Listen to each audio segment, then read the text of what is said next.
Socrates was born around 470 BC and died in 399 BC, according to Plato, dying at the age of 70. Socrates was born in Alopaki, a suburb of Athens, but lying outside of the Athenian city walls. He was the son of Sophroniscus, a stonemason. His mother, Phaeonarete, was a midwife. Socrates was born into the tribe of the Antiochs, one of the 10 tribes into which the Athenians were divided. As a youth, Socrates followed in his father's footsteps and worked as a stonemason.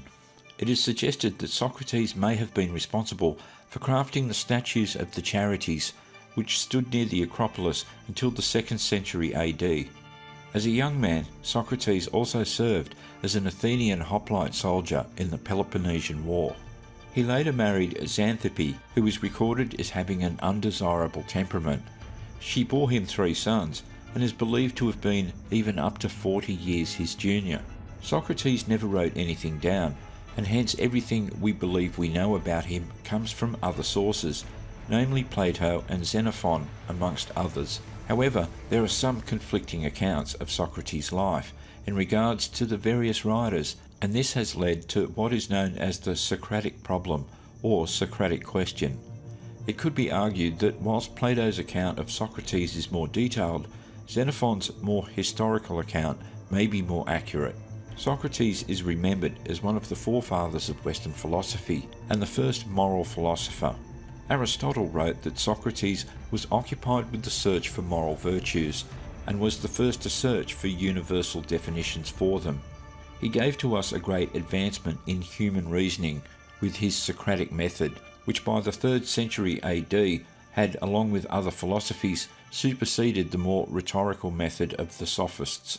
The Socratic method of elenchus is a method by which a question or proposition is broken down into a series of smaller questions in a process of negative hypothesis elimination, whereby contradictions are sought so that they can be eliminated in the quest to find the most correct answer to any given question, or in Socrates' case, questions of virtue, morality and justice. What Socrates provided was a formula or methodology for reductive reasoning. According to Plato's Apology, Socrates' friend Chaerephon visited Delphi and put the question to the oracle of Delphi, "Is anyone wiser than Socrates?" To which the oracle answered, "No one." Of course, the question and the answer do not suggest that he is the wisest, only that no one is wiser. Upon learning of this, rather than boasting or celebrating, Socrates set out to prove the oracle wrong by putting questions to the other wise men of Athens, but he found that they all pretended to know things that they didn't actually know. He began to think that the oracle may have been right, as he seemed to be the only one aware of his own ignorance. As a prominent figure of Athens, Socrates was susceptible to the political forces of his day. Whilst he was a proud Athenian, he was also a critic of democracy and made political enemies. Socrates lived in the time of the oligarchy of the 30, or the 30 tyrants, who came to rule in Athens from 404 BC. Plato's Apology tells of Socrates and 4 others being summoned by the oligarchy and ordered to go to Salamis to arrest and bring back a man named Leon for execution. Socrates ignored the order and returned home, but it appears no further action was taken in regard to that matter at that time. Socrates also lived in Athens as it was falling into decline as a result of its defeat by Sparta and its allies in the Peloponnesian War. Socrates was criticising democracy at a time when Athens was seeking to stabilise following its defeat. He annoyed some powerful people and went against the orthodoxy of his day. In 399 BC, Socrates was placed on trial on at least 2 main charges of impiety, not believing in the gods of the state, and the charge most remembered, corrupting the minds of the youth of Athens. Plato's Apology is the telling, or at least from Plato's perspective, of the trial of Socrates. Apology, in Plato's meaning, translates as the word defence, and not the use of the word apology as we use it today. Socrates was subsequently found guilty and sentenced to death by drinking hemlock. Awaiting execution, Socrates refused repeated pleas from Crito to escape.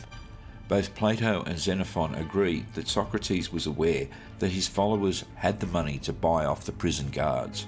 Only Socrates himself would ever know his deepest motivation for why he chose to stay.